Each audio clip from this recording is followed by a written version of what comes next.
तर भुजबळांची भेट घेतल्यानंतर गिरीश महाजन सध्या बोलतायत। नाही, आज माझा वाढदिवस आहे, आशीर्वाद घ्यायला मी साहेबांकडे या ठिकाणी आलेलो होतो आणि गेल्या 2 दिवसापासून जळगावच्या निवडणुका झाल्यानंतर लोकसभेच्या मी नाशिकमध्ये ज्या ठिकाणी आहे आपल्याला कल्पना आहे आणि म्हणून 2 दिवसांनी आता निवडणूक आहे, मतदान होणार आहे आणि त्या संदर्भामध्ये चर्चा करण्यासाठी मी साहेबांकडे या ठिकाणी आलेलो होतो। खरं तर भुजबळ साहेब नाराज आहे अशा प्रकारची चर्चा होती गेल्या अनेक दिवसांपासून आणि ती नाराजी दूर करण्यासाठी आपण आज भुजबळांची भेट घेतली। आता कुठली नाराजी आहे? सगळं नाही, परवा मोदी साहेबांची सभा झाली त्यावेळेला इतकं जोरदार भाषण, मला वाटतं इतकं सगळे कौतुक करत होते साहेबांच्या भाषणाचं, इतकं जोरात भाषण साहेबांनी त्या ठिकाणी केलं, इतकं मोठं आव्हान त्यांनी त्या ठिकाणी केलं, सगळ्याच विषयावर साहेब त्या ठिकाणी बोललेत आणि मोदीजींना कशासाठी पंतप्रधान करायचं आहे, 400 पार आपल्याला करायचे आहेत हे त्यांनी सांगितलं। मग असं असताना पुन्हा आपण म्हणतात नाराजी आहे, त्यांना मनवायला आले होते का? मला वाटतं या गोष्टी सगळ्या निरर्थक आहे। सुनील तटकरे यांनी आज पवारांच्या कार्यकर्त्यांची भेट घेतली असं अनिल देशमुख यांनी सकाळी सांगितलं। त्यांचं म्हणणं की काही झालं तर आता जे गेले त्यांना मी परत घेणार नाही, संभ्रम निर्माण करण्याचा प्रयत्न आहे का प्रत्यक्ष? अनिल देशमुखांना म्हणा तुम्ही तरी त्या ठिकाणी स्थिरस्थावर आहात का पवार साहेबांकडे, हा माझा त्यांना प्रश्न आहे। आता तटकरे साहेब अध्यक्ष आहेत राष्ट्रवादी काँग्रेसचे, ते 2 दिवस झाले नाशिकमध्ये या ठिकाणी आहेत, सर्व आमदारांना ते भेटलेत, आमची त्यांची भेट झाली, सगळ्या रणनीतीवर निवडणुकीच्या चर्चा त्या ठिकाणी आम्ही करतो आहोत आणि हा मतदारचा विषय कुठून आला मला कळत नाही। आणि म्हणून अनिल देशमुखांना म्हणा तुम्ही तिथे राहा, नाही तर तुम्हाला काहीतरी अजून वेगळे विचार तुमच्या मनात येतील, तटकरेंची चिंता तुम्ही करू नका।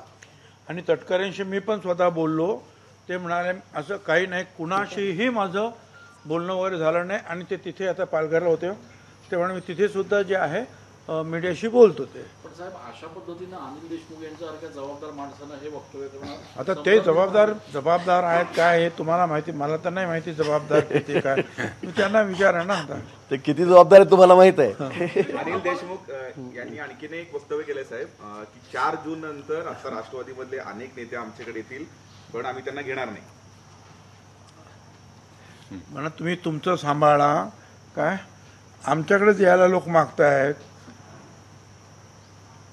त्यामुळे ते कशी इकडे येणार आणि तेवढंच फक्त बघा, काय इकडून काय कोणी जाण्याचा काय प्रश्न येत नाही, त्यांनाच यायचं आहे आणि त्यांच्यासाठी काही जे डिपार्टमेंट राखून ठेवलेले आहेत अजून।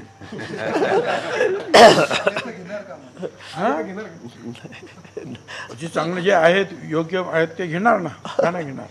भाऊ आपण असं म्हणताय की भुजबळ साहेबांची नाराजी नाहीये, मात्र 1 ते 1.5 तास आपण आतमध्ये चर्चा करत होता, तर ही चर्चा नेमकी काय होती, कुठल्या मतदारसंघामध्ये? चर्चा नाही, काही एक विशेष जे लोक आहेत जिल्ह्यामधले जे लोकप्रतिनिधी आहेत त्यांच्याशी आम्ही फोनवर चर्चा करत होतो, काही सूचना देत होतो। भुजबळ साहेब अनेक लोकांशी आता फोनवरून यांनी संपर्क केला आणि तिथले काय अडचणी आहेत वेगवेगळ्या तालुक्यातल्या हे आम्ही जाणून घेत होतो। 1.5 तास चर्चा म्हणजे काय कावसाहेब रागवू नका, कावसाहेब रागवू नका असं चाललेलं नव्हतं, तुम्ही कामाला लागा असं काही विषय नव्हता, विनंती करत होतो। पण अनेक लोकांशी आम्ही फोनवरून बोललो, त्यांच्याशी संपर्क आम्ही केला, कुठली परिस्थिती काय आहेत काय नाही, सगळ्या प्रमुख लोकांची पूर्ण जिल्हाभरातल्या त्या ठिकाणी आम्ही चर्चा करतो। आणखीन दिंडोरी लोकसभा मतदारसंघामध्ये राष्ट्रवादीची मोठी ताकद आहे, जवळपास 4-5 आमदार राष्ट्रवादीचे आहेत, त्या आमदारांना काही संपर्क साधून भारतीताईंचं काम करण्यासंदर्भात काही चर्चा केली?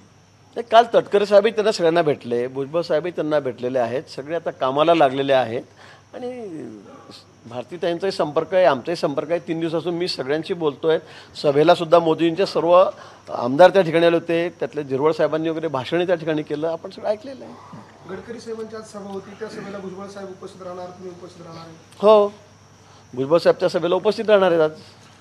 आज मुंबईमध्ये सुद्धा पंतप्रधान आणि राज ठाकरे एकत्र सभा घेत आहेत, एक मेगा सभा खरं तर मुंबईच्या सभेकडे बघितलं जात आहे, कशा पद्धतीचं नियोजन आहे काय?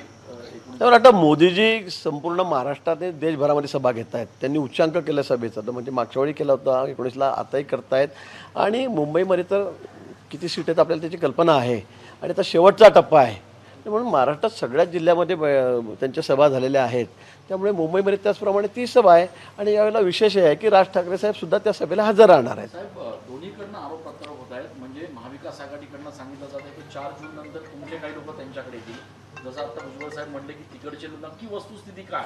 नाही, आता वस्तुस्थिती आपल्याला 4 तारखेनंतरच कळेल, कोण कोणाचे. आता ते दोन्हीकडून जर दावे प्रतिदावे होत आहेत तर आपल्याला कळेल ना कोण कोणीकडे जात आहेत, कोण कुठे जात आहेत म्हणून. त्यामुळे तुम्हाला माहीत आहे काही ठिकाणी आपल्याकडे तर ओघच लागलेली आहे की घ्या घ्या घ्या करत, पण अजून थांबलेलो आहेत आम्ही. पण 4 जून नंतर आपल्याला कळेल की नेमकं काय काय होतं काय नाही म्हणून. त्याच आम्ही सांगू शकणार नाही काहीच.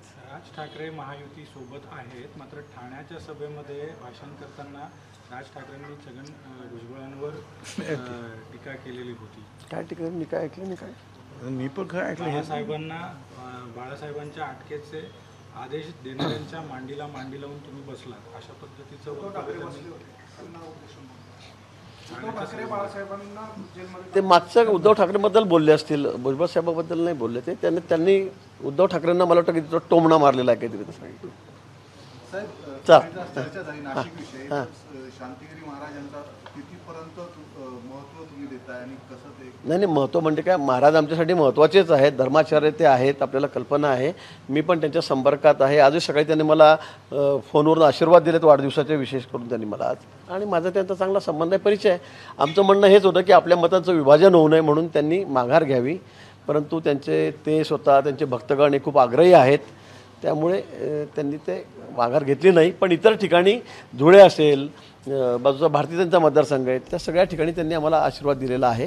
त्यांनी सर्व आदेश दिलेले आहेत, सर्वांना सूचना दिलेल्या आहेत की आपण मोदीजींच्या पाठीशी सर्व ठिकाणी उभं राहावं.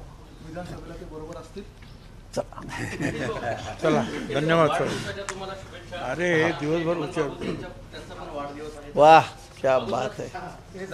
झाली आमची भेट. फुल दिलं मी त्यांना. एबीपी माझा, उघडा डोळे बघा नीट.